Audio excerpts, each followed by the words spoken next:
정보가 있는 시사 토크쇼 장윤선의 팟짱.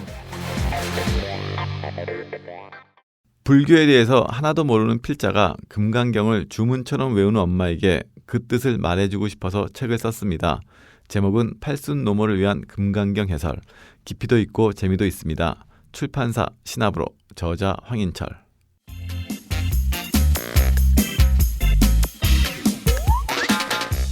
매일 정오, 여러분의 점심시간 맛있게 씹어드실 뉴스를 보내드리는 장윤선의 팟짱.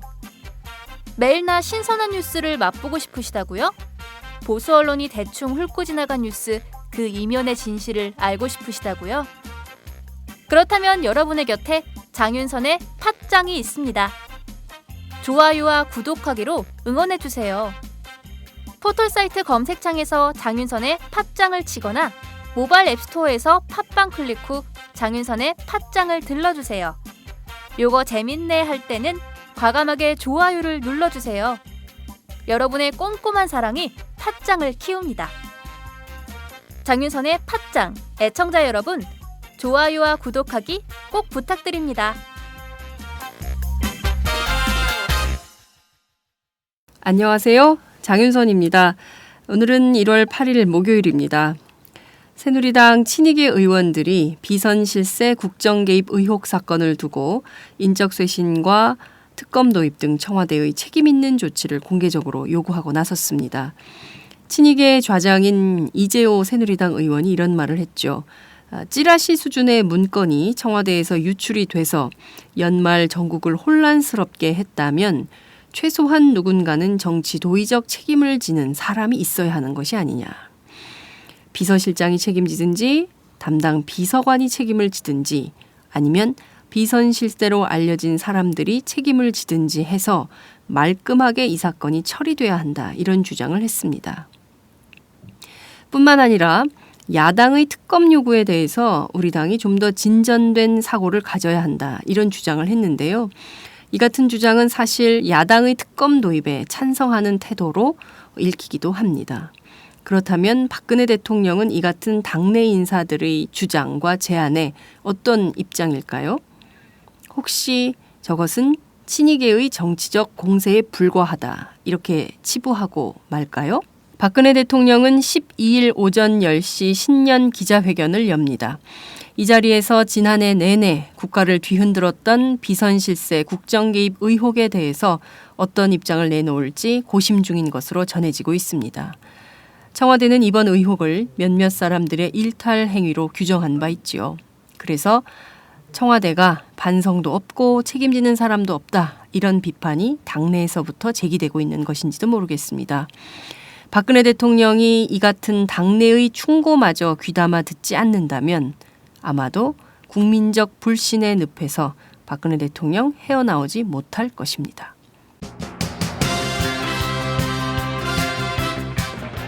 팟짱은 오늘 모두 4꼭지를 준비했습니다. 여야가 지난 6일 세월호 참사 이후 265일 만에 배보상 등에 관한 특별법에 합의를 했습니다. 그렇지만 유족들은 이 합의에 대해서 비판적인 것으로 전해지고 있는데요. 금액이 문제가 아니라 국가가 세월호 참사를 책임지려는 태도에 문제가 있는 것이 아니냐 이런 비판이 제기되는 상황입니다. 오늘은 세월호 가족대책위 박주민 변호사를 통해서 자세한 말씀 들어보도록 하겠습니다. 새정치민주연합의 새로운 지도부를 뽑는 28 전당대회, 어제 컷오프 경선이 치러졌는데요. 이 자리에서 문재인, 박지원, 이인영 새 후보가 당대표 경선을 최종 치르게 됐습니다. 이번 경선은 유독 문재인, 박지원 양강 구도에서 치러졌기 때문에 일중이 누구냐 여기에 관심이 컸는데요. 오마이뉴스 정치부 이주영 기자를 연결해서 새정치민주연합 컷오프 경선 분석해 보도록 하겠습니다. 친이계의 반란이 시작된 것인가? 새누리당 친이계 의원들이 정윤회 씨의 국정개입 의혹 파문에 대한 청와대 책임론을 주장하고 나섰습니다. 야당의 특검 요구에 좀 더 진전된 사고를 가져야 하는 것이 아니냐 이런 입장도 내놨는데요. 오마이뉴스 이경태 기자를 연결해서 자세한 소식 들어보도록 하겠습니다. 영하 12도의 날씨에 오체 투지를 벌이는 비정규직 노동자들이 있다는 사실을 아십니까? 어제부터 쌍용자동차 그리고 기륭전자 해고 노동자들이 시민단체 회원들과 함께 사람의 배로 땅바닥을 밀며 행진하는 오체투지 행진을 벌이고 있습니다. 굉장히 차가운 날씨인데요. 이처럼 차가운 날씨에 왜 이들은 오체투지를 할 수밖에 없는 것일까요? 그 현장을 직접 다녀왔습니다. 팟짱 시작합니다.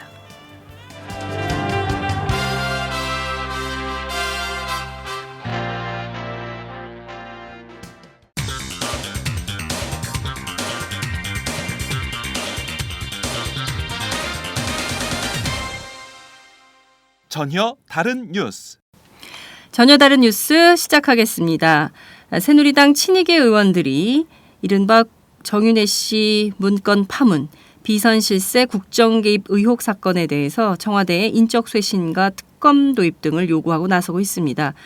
친이계의 반란이 시작됐다 이런 평가도 나오고 있는데요. 오마이뉴스에서 여당을 출입하고 있는 이경태 기자를 연결해서 자세한 소식 들어보겠습니다. 이 기자 나와 계신가요? 네, 안녕하세요. 이경태입니다. 네.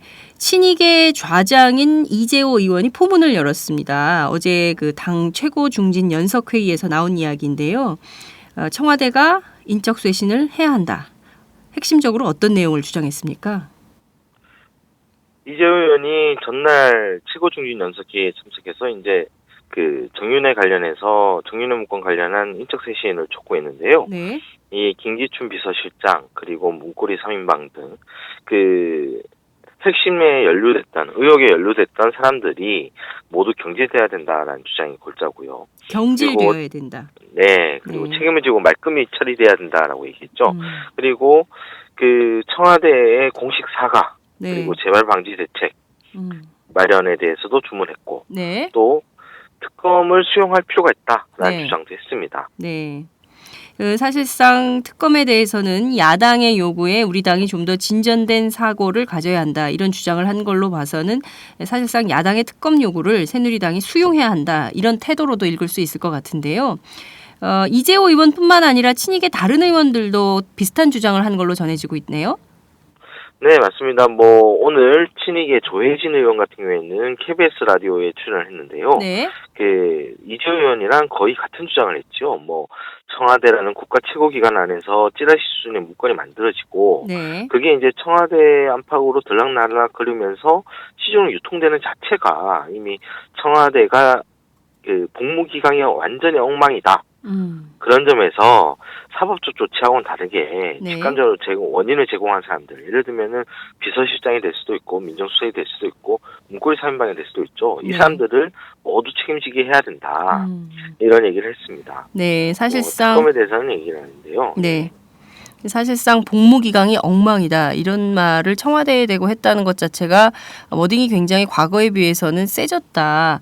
그러니까 검찰 수사 결과 이후에 중간 수사 결과 이후에 새누리당 내부의 반박 전선 이른바 그 친이계가 굉장히 발언의 강도를 높이면서 청와대를 압박하는 이런 모양새가 됐다. 이렇게도 분석이 가능하겠네요.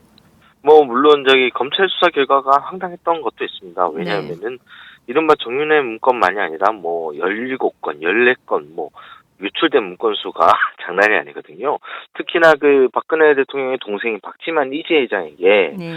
관련 기업인, 연예인 그런 정보들까지 흘러갔다라는 네. 그런 검찰 발표가 있었는데요. 그렇습니다. 이런 걸 보면은 실질적으로 청와대에서 친인척 관리를 떠나서 네. 기본적인 업무를 제대로 못했다. 이런 비판이 당연히 나올 수밖에 없는 겁니다. 그것도 그렇고 사실상 이거는 민간인 사찰 영역이기 때문에 대놓고 네. 사실 청와대가 민간인 사찰을 하고 있고 거기에 기업인, 연예인, 이른바 한국 사회의 주요 관계자들이 다 포함됐다라는 게 확인이 됐기 때문에 그 부분에 대해서도 사실은 정부 여당이 가만히 있으면 안 되는 일이기도 하죠. 네. 그러나 이제 청와대나 친박 측에서는 네. 여기에 대해서 별다른 입장 변화가 없어요. 일단 홍문종 의원이 있습니다. 홍문종 네. 의원 같은 경우에는 오늘 라디오 인터뷰에 나왔는데 네.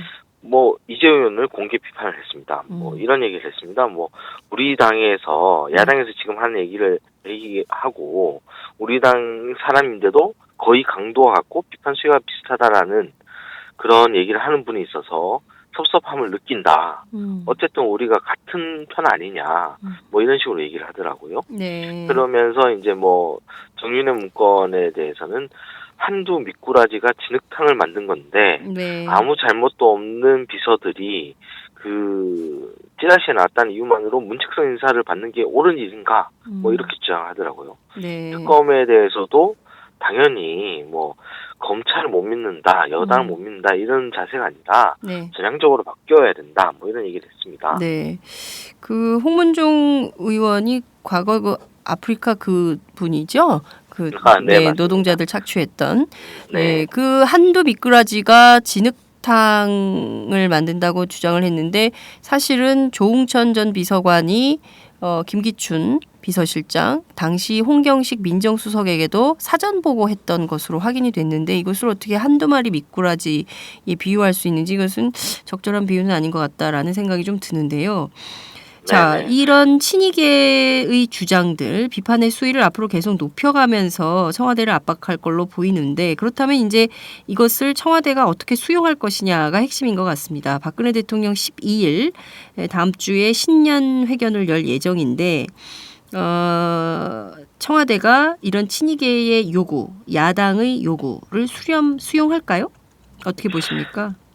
일단은 좀 부정적으로 봅니다. 왜냐하면 오늘 민경욱 대변인이 기자들을 만나서 한 말이거든요. 네. 기자들이 인적쇄신에 대해서 좀 질문을 했어요. 네네. 이미 뭐 당내에서 인적쇄신 요구가 나와 있기 때문에. 그런데 민경욱 대변인이 한 말이 임명권자가 알아서 하시는 일이기 때문에 언급이 어렵다. 지난번에 드렸던 말씀에서 바뀐 게 없다. 뭐 이렇게 네. 얘기를 했습니다. 네. 네, 즉 뭐 10일 신년 기자회견 내용을 봐야 되겠지만 네. 일단 분위기는 지난번에서 바뀐 게 없다라는 말은 그 김기춘 비서실장과 네. 그리고 문고리 3원방에 대한 대통령의 신뢰가 여전하다. 뭐 이런 걸 보여주는 거 아닐까 싶습니다. 네. 그렇기 때문에 뭐 특검이라든가 인적쇄신 요구가 실질적으로 뭐 청와대에 수용되기는 어렵고 다만 유감 표명 정도가 있지 않을까 뭐 이런 기대는 해봅니다. 네. 청와대가 앞서 비선의 국정 개입 의혹은 몇몇 사람들의 일탈 행위다라고 규정을 했고 따라서 김기춘 비서실장이나 소위 문고리 권력 3인방으로 알려진 그 비서관들에 대해서는 교체는 없다. 이런 확고한 입장을 내비쳤기 때문에 이에 대해서 정치권 안에서는 청와대가 반성도 없고 또 문제가 불거진 데 대해서 누구 하나 책임지는 사람이 없는 거 아니냐 이런 비판이 계속 나오고 있는 상황인데요. 이것을 계속 모르쇠로 일관을 하면 이것을 국민들이 어떻게 받아들일지 또한 의문이 들지 않을 수 없다 이런 생각이 좀 듭니다. 내일 국회 운영위원회 예정이 돼 있는데요. 운영위원회에서도 청와대에 대한 인적쇄신 요구 좀 거세지겠죠? 그렇죠. 뭐 야당을 중심으로 그런 얘기가 나올 수밖에 없는데요. 네. 일단 새누리당은 적극 방어적인 태세를 취하고 있습니다. 뭐 갈래대로 네. 김기춘 비서실장과 이재만 총무비서관 정도는 출석시킬 수 있지만 나머지 관련 당사자들은 출석시킬 수 없다. 뭐 이런 입장이거든요. 반면 이제 야당은 김영환 민정수석 그리고 남은 정호성 안봉근 비서관도 출석해야 한다. 라는 입장이죠. 뭐 청와대는 국회에서 결정할 문제라면서 이제 미루고 있거든요. 네. 이쪽 의안과 관계없이 뭐 국회가 결정하면 나아간다. 뭐 이런 입장인데 새누리당이 워낙 적극적으로 방어를 하고 있는 측면이라서 네. 운영위가 제대로 진행될 수 있을지는 약간 의문입니다. 특히나 뭐 김영환 민정수석이 새로운 의혹의 핵심이거든요. 네. 그 최하목의 경위와 하나목의 경위에 대한 해유설. 네. 이미 뭐 JTBC가 녹취하는 것도 밝혀졌고 네. 이 부분은 새로운 의혹이라고 할 수 있는데 이 부분에 대해서 해명할 수 있는 민정수석이 안 나온다면은 뭐 계속해서 인적쇄신과 특검에 대한 얘기만 나올 수밖에 없는 상황이 되죠. 알겠습니다. 내일 운영이 또 파행됐다라는 소식이 나오지 않을까 벌써부터 우려가 앞서는 상황입니다. 자, 오늘 말씀 여기까지 듣도록 하겠습니다. 고맙습니다. 네, 감사합니다. 네, 지금까지 오마이뉴스 이경태 기자와 함께했습니다.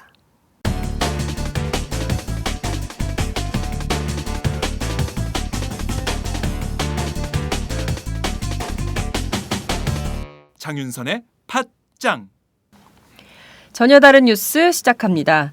새정치민주연합의 새로운 지도부를 선출하기 위한 28 전당대회에서 문재인 박지원, 이인영 세 후보가 3파전을 치르게 됐습니다. 문재인 후보와 박지원 후보가 양강 구도를 이루는 가운데 본선이 앞으로 어떻게 치러질지 관측해보는 시간을 마련했습니다. 오마이뉴스 정치부 이주영 기자를 연결합니다. 이 기자 나와 계신가요? 네, 이주영입니다. 네. 팟짱의 첫 번째 출연이세요. 네.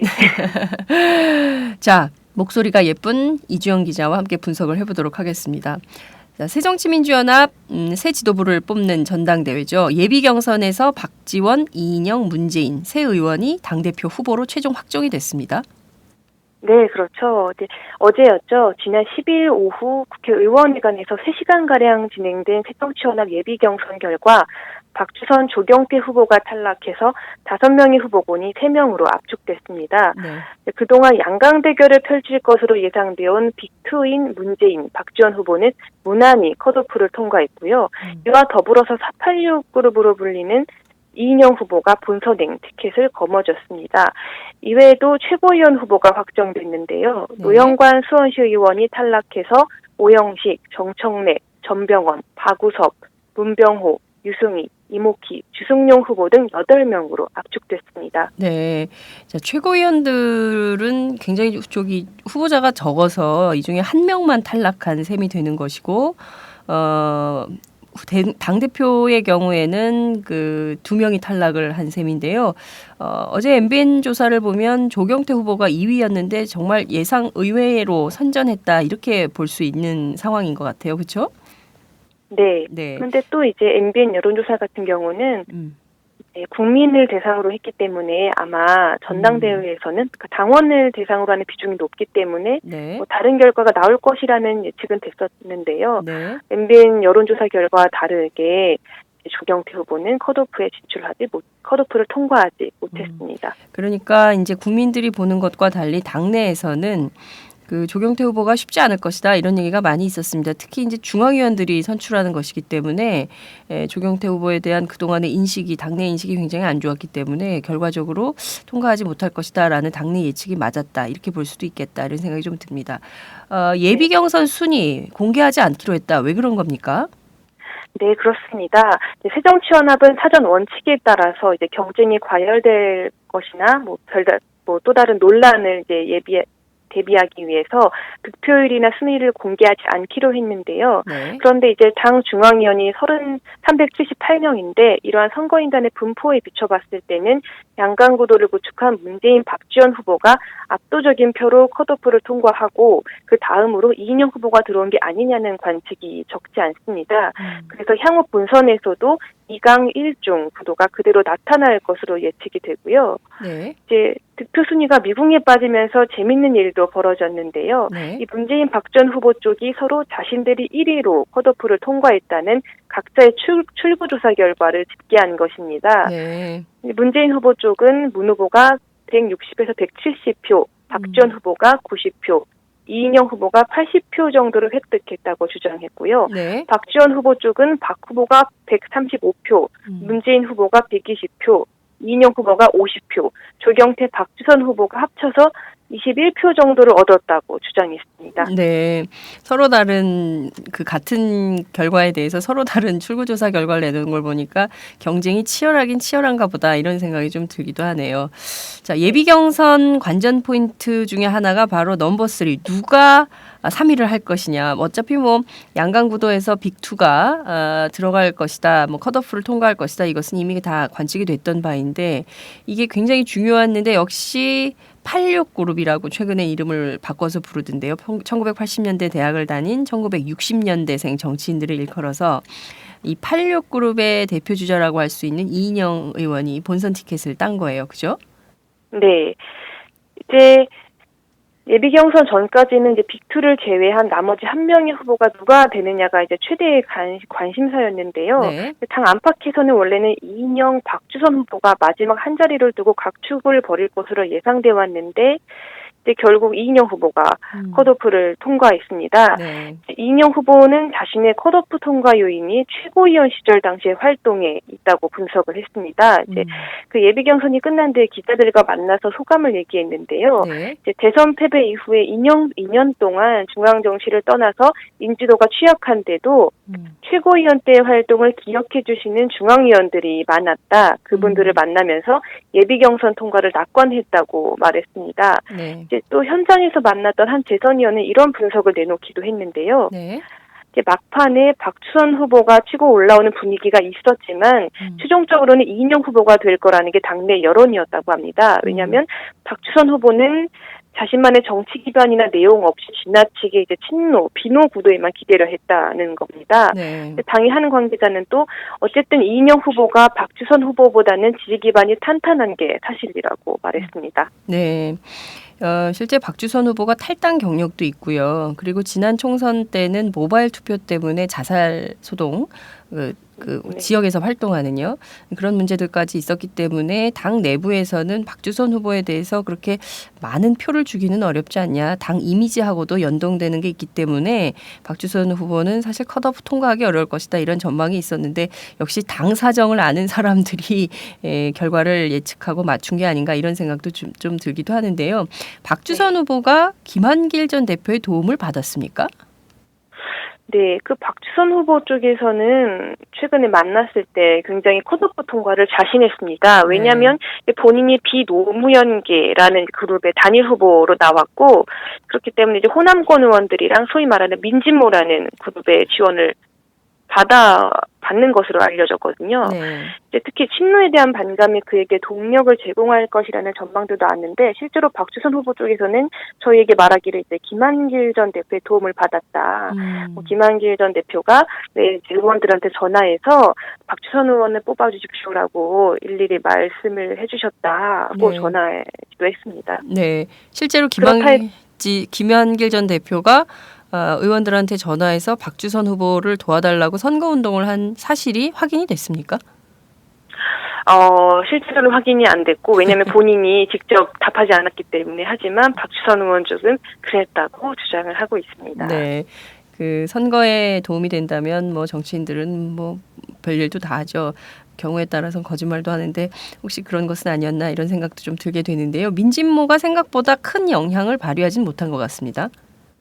그렇죠. 왜냐하면 이제 민진모가 소위 말하는 이제 당내 중도파로 분류가 되는데 이제 그 안에서도 또 이제 각자 뭐 지지하는 의원이나 이런 게 달랐을 수도 있다는 분석도 이제 당내에서 나왔습니다. 네, 그러니까 실제로 친노와 비노 구도로 이번 그 컷오프 경선을 좀 치러보겠다는 박주선 후보의 전략은 틀렸다 이렇게 분석을 해볼 수도 있겠네요. 네, 그렇습니다. 네, 자 86그룹의 대표 주자라 할 수 있는 그 젊은 정치인 이분들이 이제 뭐 50대가 넘었기 때문에 젊은 정치인이라고 부르기도 좀 모호한 측면이 있긴 한데 여전히 이인영 후보가 컷오프를 통과했다는 것은 이 새정치민주연합 안의 그나마 좀 그 젊은 50대 초반 그리고 40대 후반 정치인들의 활동을 좀 그 기대해 볼 만한 좀 그들의 좀 그 활동의 보폭이 커지는 뭐 이런 측면도 있다 이렇게 분석을 좀 해볼 수 있을까요? 네, 그렇죠. 사실 이제 만약에 이인영 후보가 컷오프에서 탈락하면 이제 사실상 이제 당내에 86그룹이라고 하는 그룹의 위기가 온다. 네. 이런 얘기도 있었는데요. 네. 어쨌든 이번에 이인영 후보가 컷오프를 통과하면서 이제 최종 본선에서 당선 여부와 상관없이 이제 486 그룹의 뭐 재기라고 해야 될까요? 어쨌든 당내에서 힘이 있다는 것을 이번 컷오프를 통해 증명한 게 아니냐 이런 얘기도 나오고 있습니다. 네, 이인영 의원의 그룹은 어찌됐든 전대협 1기 의장이었다는 학생운동 경력 그리고 또 전국연합 등에서 활동했던 그 민중운동 진영에서의 활동 경력 그리고 덧붙여서는 그 김근태계 그러니까 고 김근태 의원계라는 그 정치적 특수성 뭐 이런 것들이 좀 총괄적으로 반영된 결과가 아니었나라는 생각이 좀 들고 큰 틀에서는 이인영 의원이 그 좀 그 안철수 의원하고는 좀 대별되는 측면에서 좀 더 그 중산층과 서민에 다가가는 새로운 정치를 좀 해볼 수 있는 기대주 가능성이 있다. 이렇게 좀 당내에서 보기 때문에 그런 결과가 나온 건가요? 네, 그렇습니다. 사실 이인영 후보를 두고 더 이상 세대 교체의 아이콘이 될 수 없는 거 아니냐 네. 이런 얘기도 나왔지만 그렇죠. 어쨌든 운동권 출신이고 네. 또 이제 민평련이라는 그룹에 속해 있고 또 실제로 당에 있을 때도 4대강 특위 같은 이제 진보적 의제를 두고 활동을 했었기 때문에 네. 당내에서 어쨌든 미래 세력으로 어느 정도 인정해 준 거 아니냐 이런 분석도 나오고 있고 네. 실제로 이인영 캠프 쪽에서도 당선 여부를 떠나서 네. 의미 있는 2등 전략 그러니까 어떻게든 이번에 본선에서 2등을 해서 네. 그런 당내 미래 세력으로 인정을 받는 것 이것을 목표로 두고 있는 것으로 전해졌습니다. 네. 이인영 의원의 경우에는 어찌됐든 학생운동 세대, 본인을 그 유월항쟁 세대로 불러달라 이런 얘기도 하던데요. 이를테면 이인영 의원이 좀 그동안 해왔던 진보 노선, 그러니까 노선과 활동을 좀 확실하게 이 당의 어떤 색깔, 컬러를 분명하게 할 수 있는 새로운 정치 세력으로 당이 평가해 주었다. 이렇게 분석을 해볼 수도 있겠다라는 생각이 좀 듭니다. 자, 앞으로 본선은 좀 어떻게 될까요? 너무 어떻게 보면 좀 뻔한 결론이 기다리고 있는 것 같기도 한데, 자, 앞으로의 전망은 좀 어떤 분석들이 나오고 있습니까? 네, 일단 대선 후보를 지냈던 문재인 후보가 가장 앞서 나가고 있다는 평가가 많습니다. 네. 문 후보 본인도 각종 여론조사 지지율에서 1위를 달리고 있는 걸 근거로 들면서 네. 이번 전당대회에서 당대표를 선출하는 기준은 딱 하나다. 국민들이 누구를 우리 당의 얼굴로 원하고 있나에 답하면 된다라고 말했습니다. 그러나 이제 친노에 대한 당내의 반감에 발목 잡힐 가능성을 아예 무시할 수는 없고요. 네. 본인도 이러한 부분을 우려해서인지 예비 경선이 끝나고 기자들과 만나서 다소 긴장한 표정으로 민심이 그대로 당심으로 연결되게끔 열심히 하겠다고 말했습니다.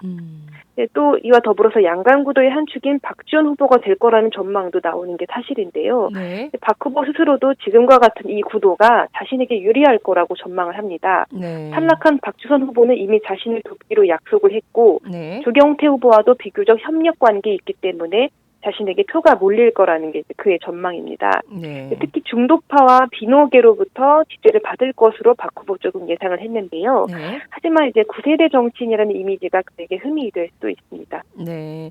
이인영 후보를 둘러싼 전망은 좀 어떤 게 나옵니까? 당내에서는 어쨌든 이인영 후보가 빅투는 안 된다, 세대 교체는 해야 한다는 여론의 반사 효과를 입을 수 있다는 예측이 나옵니다. 실제로 이인영 후보 쪽도 노무현의 비서실장과 김대중의 비서실장으로 일컬어지는 9세대를 벗어나야 한다는 세대 교체론을 필두로 선거 전에 나서고 있는데요. 네. 하지만 지지 기반이 빅투에 비해 약한 게 문제로 꼽힙니다. 오히려 당 안팎에서는 지금 이인영 후보를 전대의 변수로 보고 있습니다. 네. 즉 단일화 가능성이 이제 솔솔 피어오르는 것인데요. 네. 이 후보가 문재인 후보 또는 박지원 후보 쪽과 단일화를 이뤄서 판을 뒤흔드는 거 아니냐는 이야기입니다. 하지만 이인영 후보 본인은 어쨌든 두 사람을 이기는 게 나의 목표라면서 부인을 했는데요. 네. 어쨌든 이인영 후보가 두 사람 사이에서 캐스팅 보트를 쥐고 있다는 점으로 미뤄봤을 때 단일화 가능성은 앞으로도 끊이지 않을 전망이고요. 네. 이와 별도로 이제 전대 불출마를 선언한 정세균 의원 역시 변수가 될 것으로 보입니다. 왜냐하면 정 의원은 당내에서 탄탄한 대의원 지지를 확보하고 있고 네. 전체 선거인단의 10%가량으로 추정되는 표심을 쥐고 있어서 본선에서 후보 간의 희비를 가를 것이란 얘기도 나옵니다. 네. 결과적으로 이인영 후보의 후보 사퇴 가능성 이것이 굉장히 중요한 관전 포인트가 될 수 있을 것 같은데 본인 스스로는 절대로 중도 사퇴는 없다. 끝까지 가겠다라는 입장을 밝히고 있는데 막판에 몰리면 어떤 결정을 내릴지 좀 지켜봐야 되지 않을까라는 생각이 좀 듭니다. 자, 어제 컷오프 경선이 끝났는데요. 앞으로 그럼 어떤 일정을 밟게 되나요? 네, 이제 남은 공식 일정은 지역 순회 연설입니다. 컷오프를 통과한 후보들은 오는 10일 제주 대의원대회를 시작으로 앞으로 한 달 동안 17개 시도를 돌면서 합동 연설회를 엽니다. 네. 최종 관문인 전당대회는 2월 8일 서울에서 열립니다. 네. 8명의 최고위원 가운데 5명을 뽑는 거죠? 네, 그렇습니다. 네, 3명이 떨어지게 되는데 이 결과도 어떻게 될지 귀추가 주목되는 상황인 것 같습니다. 경선은 투표 개표 한꺼번에 몰아서 하는 원샷 경선 방식으로 치러지는 거죠? 네, 그렇습니다. 네.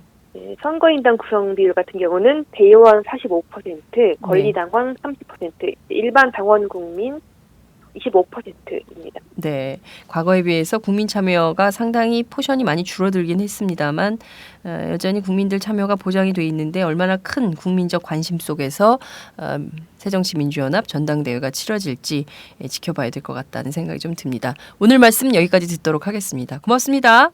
감사합니다. 네, 지금까지 오마이뉴스 이주영 기자와 함께했습니다. 안녕하세요. 장윤선의 팟짱 애청자 여러분. 저는 김병기입니다. 전에는 편집국장이었는데요. 지금은 10만인 클럽 회원이자 본부장 맡고 있습니다. 그런데 10만인 클럽이 뭐지? 이렇게 궁금해하시는 분들 많으실 겁니다. 오마이뉴스에 자발적으로 구독료를 내는 시민들의 모임입니다. 지금 매월 후원해주시는 분이 몇 명이죠? 8,000명이요. 그럼 앞으로 몇 명을 모아야 합니까? 10만 명이요. 참, 갈 길이 멉니다. 그런데 조중동 구독자는 많게는 100만. 이래서 진보 언론 살아남을 수 있을까요? 10만인 클럽 후원으로 만들어지는 팟짱 응원하고 싶으시다고요? 지금 전화주세요. 02-733-5505로 전화하셔서 내 손번호 274를 꾹 누르세요. 오마이뉴스 기사의 모든 기사 하단에 동그란 주황색 배너를 누르셔도 됩니다.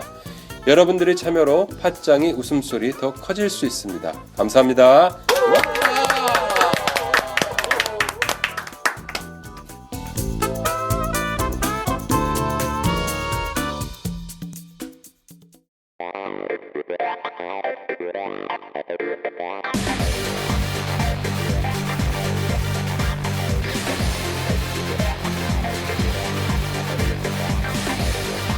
정보가 있는 시사 토크쇼 장윤선의 팟짱.